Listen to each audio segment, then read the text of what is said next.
of the things I resent is when these congressmen vote themselves pay raises in the middle of the night. What are your views about that?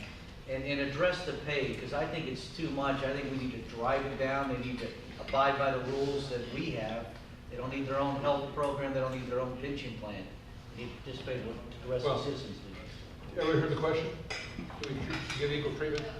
I think the basic answer to your question is yes. Treatment should be equal. The question about how much is the salary, having lived in Washington, I can tell you that $160,000 for a person who, like me, does not have a lot of money, is an issue of how do I maintain two houses, one up there, one back here. That's an issue. But the basis of your issue is, should Congress be allowed to have special favors? The answer is absolutely not. Now, there is a thing going around the internet that says if you're in Congress and you serve a term or 2 terms, you get your $160,000 for life. That is fallacious. I've talked to people in the House Administration Committee and I verified them. No, they're the same as what I currently get. I'm a federal retiree. Okay? I put money into my retirement account, I paid into it, and you get a certain percentage, actually get less than what I paid into it. They get a percentage, it's 1.7% per year for every year you serve of your 3 highest earners. Okay? So it's not true that if you serve for a couple of terms, you get your entire $160,000 for life. Okay?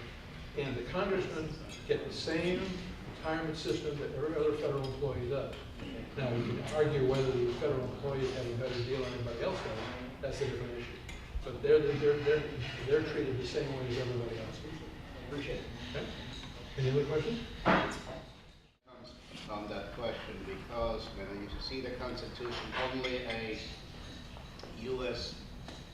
born citizen can run for president.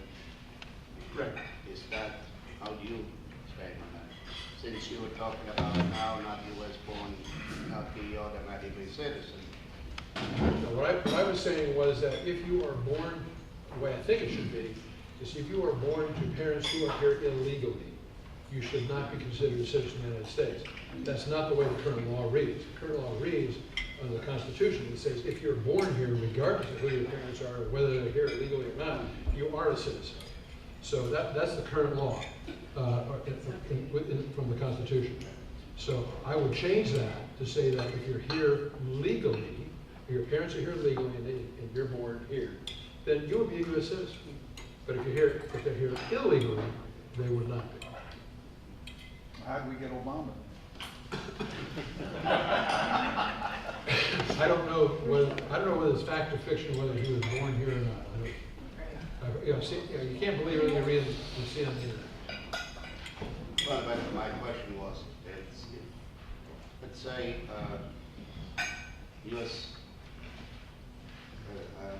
You come here naturalized at 2 or 3 years old, you grow up in the United States, you practically more than, as much, there's nobody more United States citizen than I am, for instance, but I am, of course. But why should there be a limit on that a person like that is not able to run the top office because he's not born here in the United States? I've never really thought about it, to be quite honest. I haven't thought about changing it. I haven't really focused on it. So. Isn't it so in most countries that you, like in England or other European countries, you couldn't just come illegally and become a citizen in Germany of that country? You'd have to be, it depends on who your parents were when they were in other countries. We're the only country that allows illegals to bring a child and have an anchor baby. Yeah, that should be stopped. Yeah. Any other questions? This is an easy crowd. Wow. How instance for the races going right now? Can you give a brief update on where we are with the elections coming up, last elections? Okay, the question is where are we in the election process? The official word is we have an election scheduled for April 3rd. Now, if you want to know what my best guess is, I would say we're probably going to have an election on May 29th. Now, let me tell you why. There are a number of factors in play here. You've got, if we don't have some resolution by the three-judge panel in Austin at the beginning of next week, there's not going to be enough time to actually have an election June 3rd, or April 3rd. Sorry, April 3rd. Sorry. The reason for that is, unlike our county and Brazoria County, for example, where we actually program the ballots in-house, there are a number of counties around the state who go to a vendor to do it. Now, the vendors get backed up because if they have, 20, 30 different ballots they've got to do, then they can't give it to you in 2 or 3. Most of the counties that do it with vendors, the vendors are telling you it's going to take you 3 weeks. So the process is this. First of all, if the maps are drawn, then the voter registrar has to assign every person in their voting area for everything from congressional to state house seats to Senate seat to the county commissioners to JPs. All that has to be put together. And then at that point, the voter registrar gives that to people like me in our office, and then we go ahead and program the ballot. Now, if you're a county that doesn't do it in-house, then you have to send that information after the ballot draw to the vendor. The vendor then puts that together and comes back. But we have something called the MOVE Act. The MOVE Act, we've been told by the Department of Justice, will not be waived. You will not shorten that period of time. That's 45 days. So if you have, let's say we had a decision, you have 2 weeks for the registrar to put it together, another 3 weeks, that's a total month and a week, and you got 45 days beyond that. You're talking, over 2 months, well, almost 3 months to program the ballots, send them overseas, and do what you need to do. Some people said, how about a split ballot? You have all the statewide races, and then you can have the ones that are in contention later. Well, that's fine, except the Secretary of State who pays for the primary said, we don't mind paying for a primary, but we're only paying for one. You want to have a split ballot, you find who's going to pay for the second one. Okay? So a split ballot is not a possibility. The election administrators, people who serve similar to the position I'm in around the state, are saying that that they do not want to have, and I don't want to have in our county, a situation where you have a primary overlapping the local elections.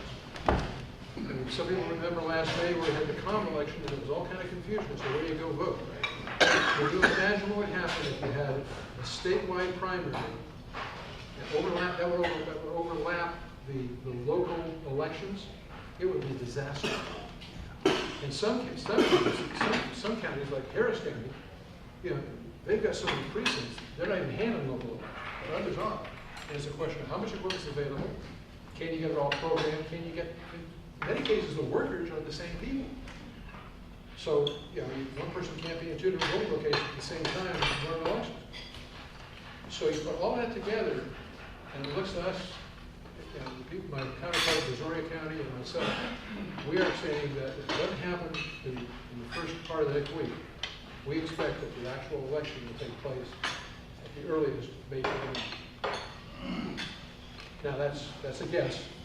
Don't put you can't take that to the bank and deposit it, because the election is April 30th. Okay? But our best guess is we're talking the end of May.